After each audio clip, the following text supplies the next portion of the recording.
Restaurant Daily brings you the top headlines of the day, but did you know you can dig deeper into the industry news by listening to The Week in Restaurants, or as we call it, TWER. Available wherever you get your podcasts on Fridays, TWER features restaurant business editor-in-chief Jonathan Mays, senior editor and tech editor Joe Guskowski, and executive editor Lisa Jennings, the TWERmites, who gather each week to chew on the top stories impacting the restaurant industry and offer their insights and analysis. Follow wherever you get your podcasts. KFC has given us a glimpse of what's next for the brand. On the Border closed most of its restaurants over the weekend, and Domino's has added a premium crust to its best deal ever lineup. Welcome to Restaurant Daily, your daily dose of the most important news in the industry from the editors of Restaurant Business and Nation's Restaurant News. I'm NRN Managing Editor Leanne Zinsmeister. And I'm RB Executive Editor Lisa Jennings. Expect to see more sauces and beverages from KFC. The company this week unveiled its next chapter of innovation, including new menu offerings, a refreshed brand identity, and modernized restaurants. The updates will begin in the UK and Ireland before expanding across to Australia and the US throughout the rest of this year. They will eventually roll out to KFC's 34,000 plus restaurants in more than 150 countries. The menu updates will include a new dunked menu with tenders, wings, and sandwiches drenched in sauces. The chain will also ramp up offerings from its global drink platform called Quench, which includes boba refreshers, shakes, sparkling lemonades, and more. In a statement, CEO Scott Mezvinsky said these changes represent a clear opportunity to set the standard for modern chicken as the category becomes more crowded. On the Border closed most of its restaurants over the weekend. The Mexican chain shut down all 27 of its remaining company-owned locations, leaving it with just 5 U.S. restaurants. It comes just over a year after On the Border was acquired out of bankruptcy by Pappas Restaurants. Pappas now says it is exploring strategic options for the brand. On the Border has been shrinking rapidly since 2024, when it began the year with 120 restaurants. Domino's has added its premium Parmesan stuffed crust pizza to its best deal ever lineup, which features any pizza with any toppings and any crust for $9.99 through July 26. The offer was introduced to coincide with the FIFA Men's World Cup tournament. It also signals Domino's confidence in winning the promotional battle that has ramped up in the pizza space. During the company's first quarter earnings call earlier this year, CEO Russell Weiner told his competitors to bring it on as they pushed out more deals, adding that Domino's advertising budget is as big as its 2 biggest competitors combined, meaning it's better positioned to win such an environment.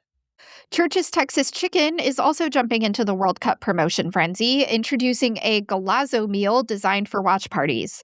Priced at $39.99, the meal includes 20 pieces of legs and thighs or tenders, 4 large sides, 10 honey butter biscuits, and a collectible soccer ball. Golazo is a popular soccer exclamation derived from Spanish used to describe an impressive goal. Twin Peaks' new owners have tapped a group of franchisees to help oversee the brand. Summit Acquisitions, a group of the casual dining chain's operators, will oversee the brand's operations and growth strategy and will work towards acquiring the chain over the next 12 to 16 months.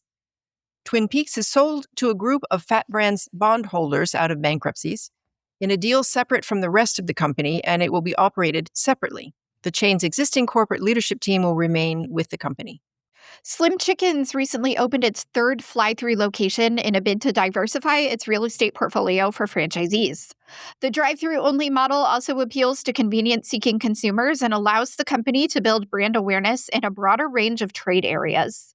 The company added that it is pleased with the fly-through performance so far. The Atlanta-based chain finished 2025 with 215 locations and just under $470 million in sales. DoorDash's new AI search tool could change how customers use the app. Instead of scrolling through restaurants, they'll be able to ask a chatbot to find what they're looking for. The question is, will anyone use it? Sites like Google and ChatGPT can pretty much do the same thing, though DoorDash says customers do use its app as a place to discover new restaurants.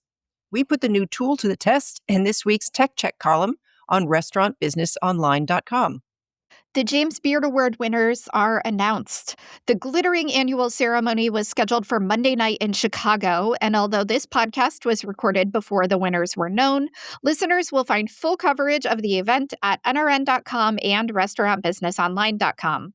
The foundation did celebrate the winners of the annual Impact Awards, which recognize visionary changemakers in the industry.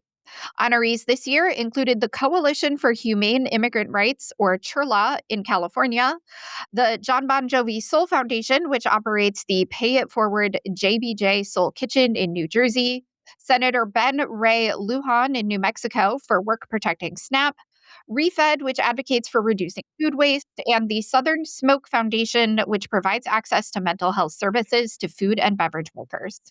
And that should do it for today's episode of Restaurant Daily. Check us out every weekday wherever you get your podcasts. I'm Lisa Jennings. And I'm Leanne Zinsmeister. Congratulations to all of the James Beard Award winners. Thank you for listening to today's episode of Restaurant Daily. Rate us on Apple Podcasts, Spotify, and subscribe. Restaurant Daily brings you the top headlines of the day, but did you know you can dig deeper into the industry news by listening to The Week in Restaurants, or as we call it, TWR. Available wherever you get your podcasts on Fridays, TWR features restaurant business editor-in-chief Jonathan Mays, senior editor and tech editor Joe Guskowski, and executive editor Lisa Jennings, the TWRmites, who gather each week to chew on the top stories impacting the restaurant industry and offer their insights and analysis. Follow wherever you get your podcasts.